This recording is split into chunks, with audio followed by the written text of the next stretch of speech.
আচ্ছা, জানতে চাচ্ছিলাম ওটা কোন এলাকার ভোটার? আমি পিরোজপুর বরিশাল অঞ্চলের মগদেশি। জি। আচ্ছা, যাই হোক, পিয়ার পদ্ধতি যে নির্বাচন কথা হচ্ছে বর্তমানে, এই ব্যাপারে কিছু জানেন? না ওইভাবে আমি কিছু জানেন না। আওয়ামী লীগের আমল দেখছেন, ডক্টর ইউনূসের আমলে আছেন, কোন আমলের মধ্যে ভালো আছেন? ইউনূসের আমলে। ইউনূসের আমলে। আচ্ছা, সামনে একটা নির্বাচন আসবে, আওয়ামী লীগ নেই, আছে বিএনপি সহ জামায়াত, অন্যান্য ইসলামী দল। কোন দলের হাতে দেশ নিরাপদ বলে মনে করেন? বিএনপি। বিএনপি। বর্তমানে তো বিএনপির নামে আমরা অনেক অভিযোগ পাচ্ছি, চাঁদাবাজি করতেছে প্রকাশ্যে, খুন রাহাজানি। তাহলে এই বিএনপি কিভাবে ভালো করবে? বিএনপি কখনোই খারাপ কাজ করে না, আর একটা দলের ভিতরে ভালো মন্দ থাকেই, তবে তুলনামূলকভাবে কেউ কম কেউ একটু বেশি। তো আপনি বিএনপিকে সমর্থন করতেছেন? ইয়েস। ধন্যবাদ আপনাকে। Thank you. কোন এলাকার ভোটার ভাইজান? আমি হলো সিরাজগঞ্জ। সিরাজগঞ্জের। আচ্ছা, জানতে চাচ্ছিলাম যে দেশের নাগরিক আপনি নিশ্চয়ই, বর্তমানে নির্বাচন পদ্ধতি নিয়ে কথা হচ্ছে পিয়ার পদ্ধতি, এই পদ্ধতি সম্পর্কে জানেন কিছু? না। শোনেনও নাই? আচ্ছা আচ্ছা, আওয়ামী লীগের আমল আর ডক্টর ইউনূসের আমল, এই দুই আমলই তো দেখছেন, কোন আমলে আপনাদের ব্যবসা বাণিজ্য ভালো? আমরা তো ব্যবসা বাণিজ্য করি না, রিক্সা চালাই। যাই যে কর্মই করেন, কেমন আছে এই আমলে? একটু আলহামদুলিল্লাহ ভালো আছে।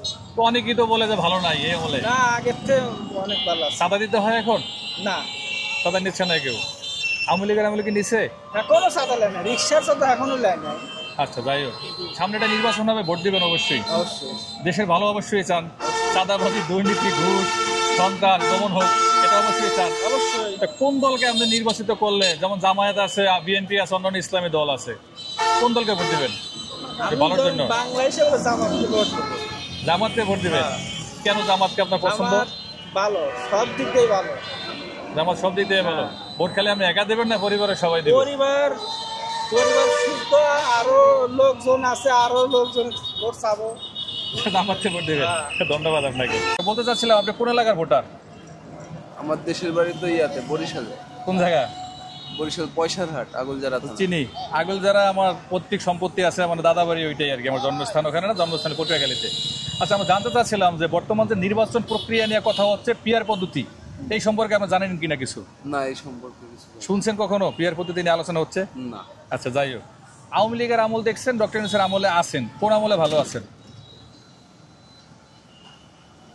এইটা আমি কেমনে কইতাম? আপনার কাছে ভালো লাগে না? আপনি তো একদম স্বাভাবিক মানুষ, আওয়ামী লীগের আমলটা দেখছেন, আপনি এখন এই আমলে আছেন, কোনো দিক থেকে খারাপ লাগতেছে কিনা, বা ভালো অনুভব করতেছেন কিনা, বা খারাপ অনুভব করতেছেন কিনা? আমি তখনও কাজ করে রাখাচ্ছি, এখন আমি কাজ করে রাখাচ্ছি। মানে আপনি ওইভাবে ডিপলি কখনো ভাবেন নাই, না, অনুভবও করেন নাই? না।